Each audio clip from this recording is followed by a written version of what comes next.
So the sport that I'm going to do is volleyball, and the technical skill I'm teaching is tipping, also known as dinking, but we're going to use the term tipping today, and it's basically just a fake out spike.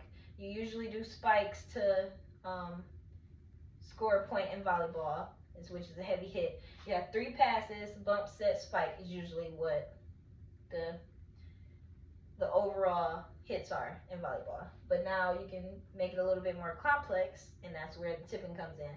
So for offense, we have the ball. Now we're gonna serve the ball over. We have this little ball. Serve the ball over. So they're going to bump, set, spike, send it back over to us. Now we have one person bumping the ball, and then we're getting ready. The setter is always the second hit. So it is a bump to the setter, which is right here, and then we have two outside hitters. Well, a middle hitter and an outside hitter. Now, usually it is assumed the middle hitter and outside hitter are going to spike the ball over. So as the second person is calling for, say we're going middle, no, actually outside. Setter's calling for outside to spike the ball. Now, on the opposing team, they're going to have 2 people trying to block that spike. You have one person covering in the back, then you have 3. Now, there's one person covering over here. Oops. But I don't know how well you can see. There's an open gap right here, because you have that person behind these 2 hitters, and then you have these 3 back here. That person's all the way in the back. There's a gap right here. So instead of this outside hitter doing a heavy hit, a heavy spike over, because if they do a heavy spike, it's probably going to get blocked. So if it's blocked, it can roll off their fingers and go back to the coverage person. They can do a fake out heavy hit, which is called a tip. So instead of them hitting the ball hard, when they go up, they lightly tap the ball over. Fingertips, or you can use your knuckles, but we recommend using fingertips because it's light. If you use your knuckles, it's a chance that it can hit harder than it's supposed to and go to the back. So you lightly tap the ball with your fingertips, boom. I don't know if you guys can see this. We scored a point because no one was over here. There's a gap in between all the players where you can lightly put the ball. They wouldn't be expecting it because they're expecting a spike, bump, set, spike. Also, that is one way you can tip the ball. Also, the setter, the second hit.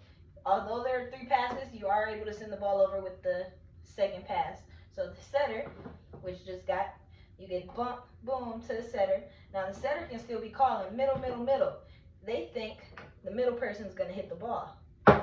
So you have somebody covering over there. There's a gap in this area between the players.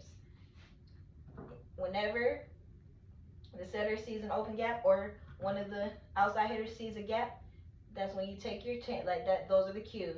When you see an open gap between the players, you want to lightly tap the ball over. By the way, this is a whole net. I didn't have a big enough thing.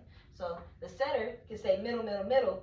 The opposing team thinks the middle person is going up for a hit, a spike. But instead, the setter is going to tip the ball over to that open space. Now we just got a point. So it's kind of a fake out.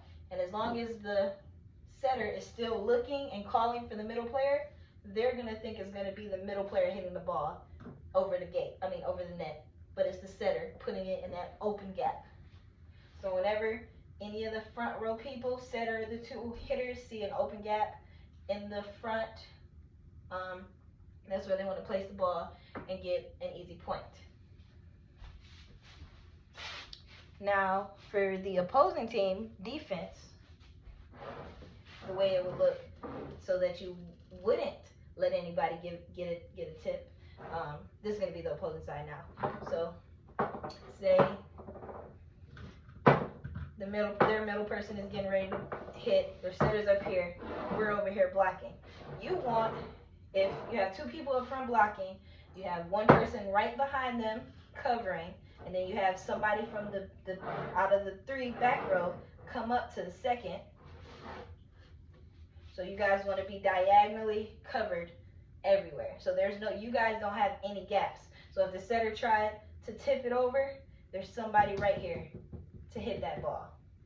As long as you guys move, everyone moves forward, shift forward. After when the blockers go to the net and everyone shifts forward, the whole floor will be covered. So there's nowhere they can be. There's nowhere there's a gap, and that's how you do it for the opposing team, and that's how you tip the ball. Sorry.